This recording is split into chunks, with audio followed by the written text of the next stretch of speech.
Score 1 and Carney 0 for the people and the over 11,000 of you who signed our petition at stoptheinternettax.ca, because yesterday, Carney folded. So let's dig in. You said you're stopping all trade discussions with Canada?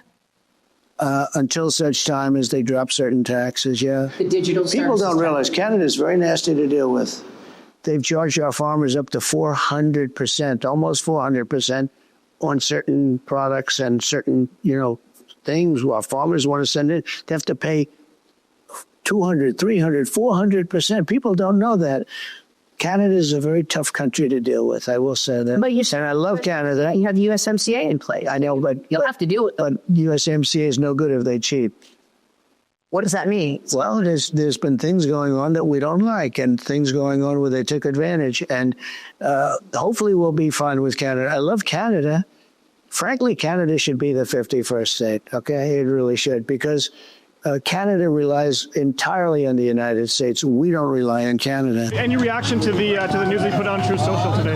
We'll continue to conduct these complex negotiations in the best interest of Canadians. It's a negotiation. Ça va continuer. Yesterday, on June 29th, the Department of Finance caved, scrapping the digital services tax, the DST, after President Trump's tariff threats exposed it for what it was: a liberal cash grab targeting U.S. tech giants like Netflix and YouTube. Prime Minister Mark Carney's elbows up campaign rhetoric vanished pretty quickly, and he folded faster than a flimsy liberal promise. The DST was first dreamed up in 2020 under then Prime Minister Justin Trudeau, and it was peddled as big tech paying its fair share.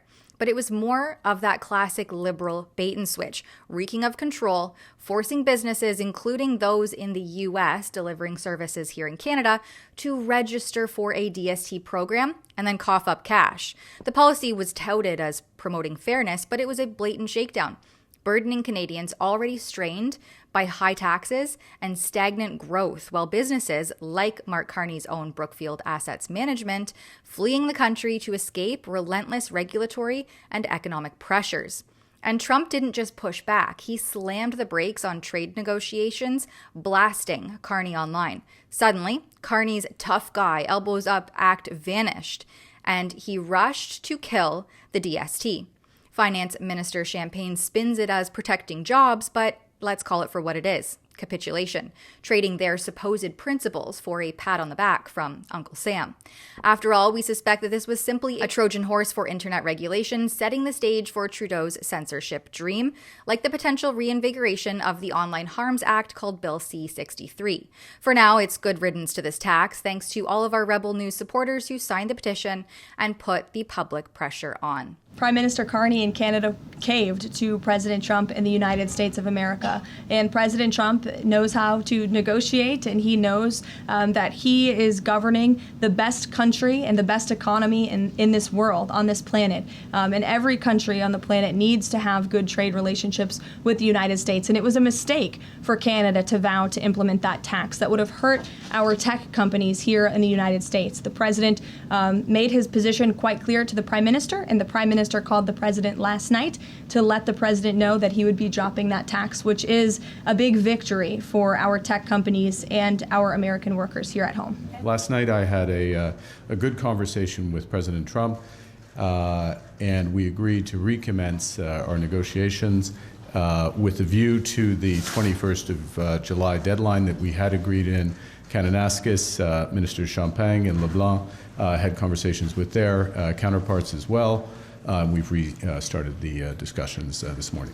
Did you get anything in exchange for? We have. To be clear, it's part of a bigger negotiation. It's something that we expected in the broader sense that would be part of a final deal. We're making progress towards a final deal. There's more to be done, to be clear.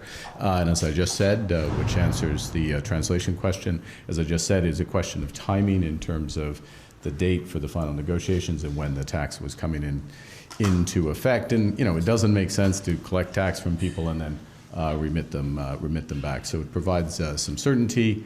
And as I just said, negotiations have restarted. We're going to focus on getting the best deal for Canadians. We're making progress. There's more to do, and we'll keep you updated. The White House says now says you caved. Is that how it went down? With the petition at stoptheinternettax.ca's goal achieved, delivering it now isn't necessary, but we're keeping it live for a bit longer to show the power of strength in numbers. Your signatures made this victory possible, and we can't thank you enough for standing up for what is right. If you'd like to see just how many people signed that petition, and maybe even put your name to it just to show public support, you can do so at stoptheinternettax.ca.